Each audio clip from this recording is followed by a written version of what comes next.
O canal Reinando em Vida convida você a se tornar um colaborador. Semeie em nosso ministério. Com a sua oferta poderemos produzir muito mais vídeos e dublagens para a edificação do corpo de Cristo. Esse é um ministério independente e por isso precisa da sua participação. Seja um multiplicador dessa visão, curtindo, compartilhando o vídeo com mais pessoas e ofertando para a manutenção do trabalho missionário.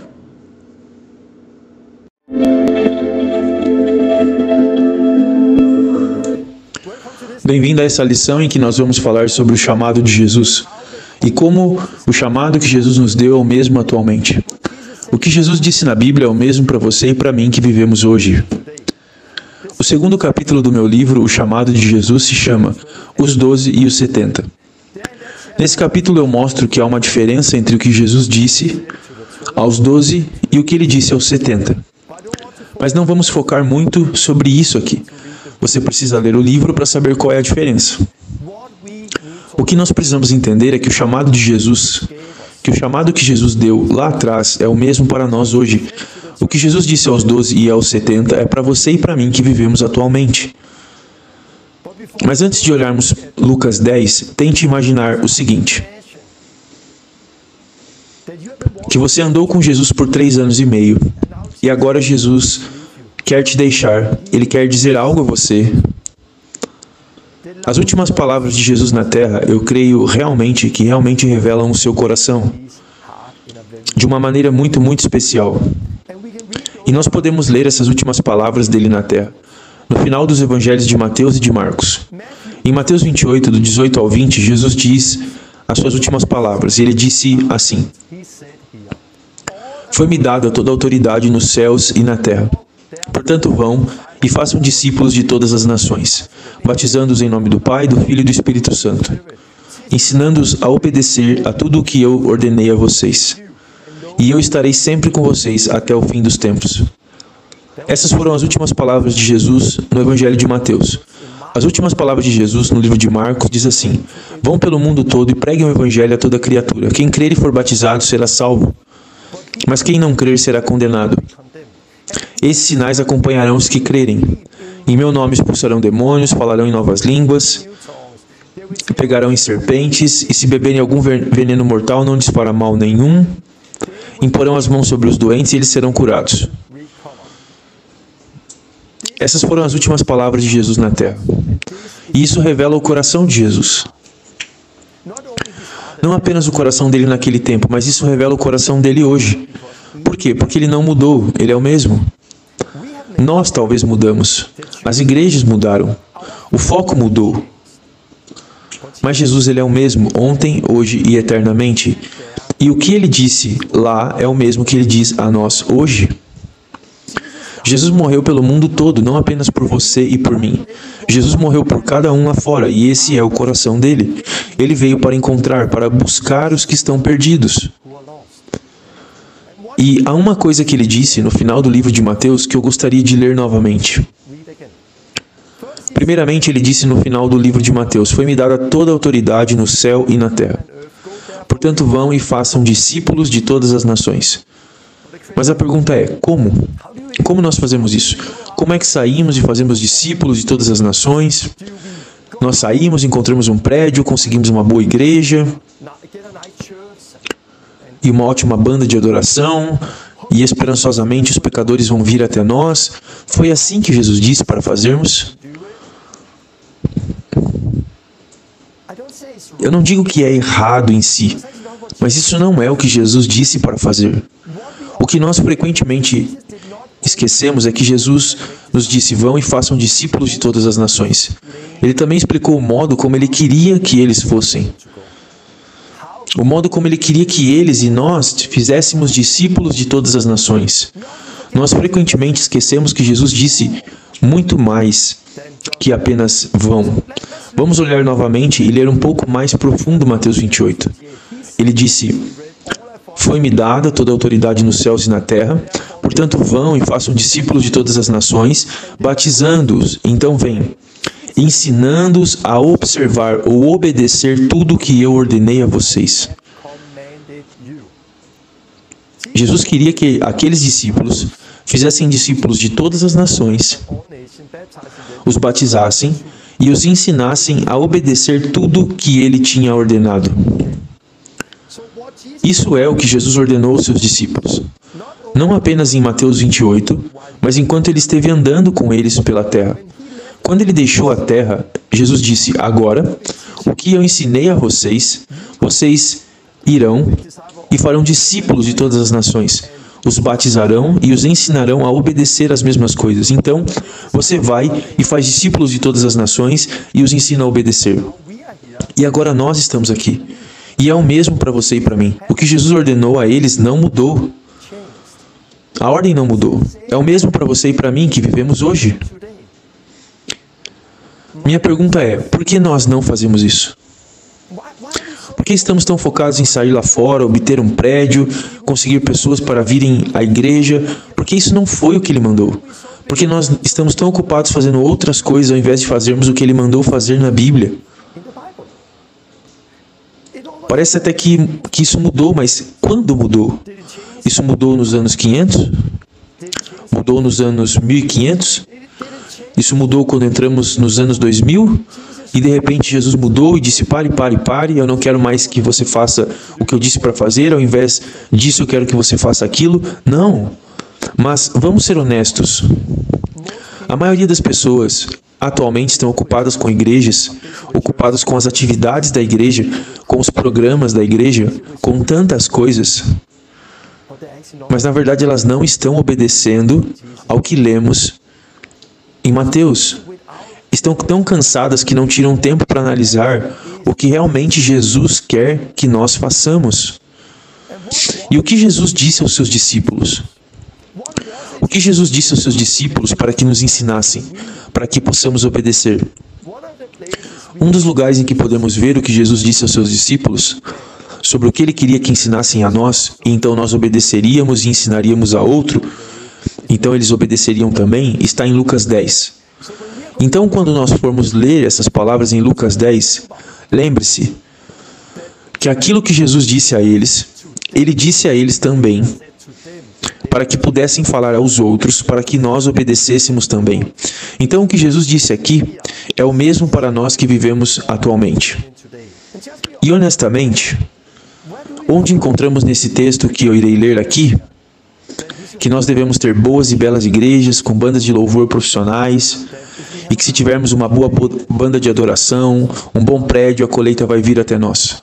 Eu não leio na Bíblia que a colheita deve vir até nós. A Bíblia não fala isso. Nós devemos ir até a colheita. E a colheita está pronta, é abundante e está à nossa espera. Eu não digo que é errado ter um prédio, mas o problema é, se nosso trabalho para nisso e não obedecemos a Jesus, nós temos um grande problema. Vamos ver o que Jesus disse então aos seus discípulos e o que ele está dizendo para você e para mim em Lucas 10. Leia essas palavras.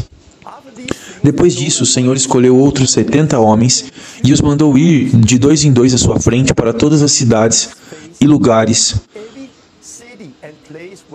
aonde ele mesmo pretendia ir. Ele disse a eles: a colheita é realmente grande, mas os trabalhadores são poucos. Portanto, orem ao Senhor da colheita para que ele mande trabalhadores para a sua colheita. Vão e lembrem-se, eu estou mandando vocês como cordeiros para o meio de lobos. Não levem bolsa de dinheiro, nem mochila, nem sandálias extras, e nem parem no caminho para cumprimentar alguém. Ouça. Em que lugar as pessoas fazem isso atualmente? Em que lugar as pessoas se reúnem e de dois em dois elas vão? A colheita que é grande e abundante. Em que lugar encontramos pessoas que oram ao Senhor da colheita para enviar trabalhadores, como estamos lendo aqui? Você sabe disso, a colheita está pronta, ela é abundante, o problema não é a colheita. O problema são os trabalhadores. Nós precisamos ir. Vamos continuar lendo o que ele está dizendo. Porque ele quer que nós vamos e façamos o quê? Ele quer que nós encontremos alguém. Em qualquer casa que vocês entrarem, digam primeiramente que a paz esteja nessa casa. Se ali morar um homem de paz, a paz de vocês ficará com ele. Caso contrário, ela volta a vocês. Permaneçam naquela casa, comam e bebam o que derem a vocês, pois todo trabalhador merece o seu salário. Não fiquem andando de casa em casa. E em qualquer cidade a que vocês chegarem e forem bem recebidos, comam o que as pessoas derem a vocês. Curem os doentes daquela cidade e digam-lhes: o reino de Deus está próximo de vocês. Mas em qualquer cidade a que vocês chegarem e não forem bem recebidos, vão às ruas e digam: até o pó dessa cidade que grudou em nossos pés, nós sacudimos contra vocês. Mas saibam disso, o reino de Deus está próximo. Essas são algumas das coisas que Jesus disse. Que nós devemos sair e encontrar uma pessoa de paz. Muitas pessoas não sabem identificar uma pessoa de paz. Elas não sabem a quem estão indo e, portanto, não vão encontrar quem Jesus disse que deveriam encontrar. E Ele disse o que deveríamos fazer quando encontrássemos essa pessoa. Que deveríamos permanecer na casa dela, comer e beber o que fosse oferecido. Ele disse o modo como devemos curar as doenças, como não devemos ir de casa em casa. Ele também disse que quando as pessoas não receberem a nossa mensagem, devemos sacudir o pó dos nossos pés e das mãos, seguir em frente. Isso foi o que Jesus disse. E eu gostaria de dizer a você que durante vários anos eu fiz a igreja da minha forma. Eu fiz da forma que a maioria das pessoas fazem. Mas há alguns anos eu parei de fazer do meu jeito. E passei a fazer o que Jesus está dizendo aqui. E isso transformou tudo. Isso mudou tudo, não apenas a minha vida, mas transformou as pessoas ao meu redor. Sim, nós não vivemos em Israel e muitas coisas mudaram atualmente. A cultura mudou, a tecnologia mudou, e muitas coisas são diferentes hoje, mas o chamado de Jesus permanece o mesmo.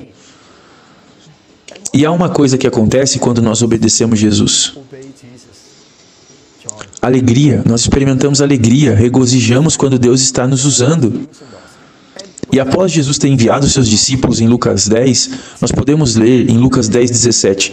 Quando os 70 discípulos voltaram, contaram-lhes alegres: Senhor, até os demônios nos obedecem em seu nome. Eles voltaram com alegria. Deixe-me ler algo do meu livro aqui. O que precisamos perceber aqui é que os 70 discípulos chegaram em casa regozijando-se. É isso que deveria acontecer conosco quando servimos a Deus. Dar os passos com fé nas palavras de Jesus e ver o seu Espírito trabalhar através de nós. Deve nos trazer grande alegria, de modo que nem conseguimos conter a emoção. Eu já vi isso com muitas pessoas,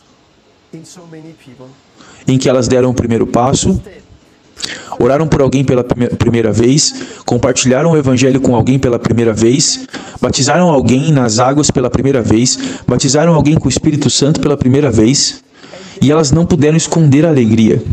Elas ficaram cheias de alegria porque perceberam que Deus as usou para espalhar o seu reino. Consegue ver isso? Que alegria é para você. Que alegria para você, e quando você começa a obedecer as palavras de Jesus, você experimenta essa alegria porque você está vivo. Não fique frustrado. Obedeça a Jesus. Porque o problema é que muitas pessoas nas igrejas estão frustradas, perdendo o seu primeiro amor e a sua fé. E eu gostaria de ler um pouco mais do meu livro. Uma maravilhosa revelação em Lucas 10 é que isso é para todos. Esse mandamento não é apenas para pastores, ou para pessoas com status especiais, ou chamados especiais. Os mandamentos que Jesus deu em Lucas 10 é tanto para os novos quanto para os velhos em Cristo. Você não precisa esperar para começar a obedecer a Jesus quanto ao que Ele está dizendo. Muitos cristãos estão sentados na igreja se sentindo frustrados. Eles estão frustrados porque eles estão esperando por algo. Estão esperando a sua vez serem usados por Deus. Estão esperando o pastor notá-los e dar a eles uma oportunidade. Mas eu estou dizendo a você que você não precisa mais esperar. Jesus está te dando o chamado e os mandamentos para a sua vida. E isso está escrito de maneira muito clara diante dos seus olhos. E eu gostaria de dizer, isso é para todos. E quando você entende o que Jesus está dizendo, que a colheita é abundante e que está pronta, e o que é uma pessoa de paz, e como você pode encontrar uma pessoa de paz, como curar os doentes, como compartilhar o evangelho, como batizar as pessoas, como fazer discípulos, isso irá, como eu disse, não apenas te transformar, mas transformará muitas e muitas e muitas pessoas ao redor. E o que queremos fazer nessa série de vídeos, o que queremos fazer com o livro Chamado de Jesus é dedicar muito tempo em Lucas 10. Eu quero passar por Lucas 10 verso a verso. E então te dar exemplos de como isso é visto atualmente. E te dar ferramentas, então você poderá começar a encontrar aquela pessoa de paz. e curar as doenças e fazer o que Jesus mandou você fazer. Então, antes de nos vermos novamente, queria te encorajar a ler Lucas 9, Lucas 10 e Mateus 10. Honestamente, olhe para isso, então olhe para a sua igreja, olhe para a sua vida e para onde você cresceu e pergunte a si mesmo, em algum momento já estivemos fazendo isso? Estamos fazendo o que Jesus nos chamou para fazer? Ou estamos ocupados fazendo muitas outras coisas que não são o que Ele mandou fazer? Por favor, compartilhe esse vídeo e adquira o livro se você puder. Adquiram na Amazon ou em nosso site. Se você não tem dinheiro, nos envie um e-mail por meio do thelessreformation.com e nós te daremos um link e você pode conseguir o livro de graça. Nós queremos que ele seja acessível ao maior número de pessoas. É chegada a hora de obedecermos ao chamado que Jesus nos deu, porque a colheita é grande e os trabalhadores são poucos. E quando começarmos a obedecer o seu chamado, isso vai transformar o mundo. Deus te abençoe e vejo você numa próxima. Tchau.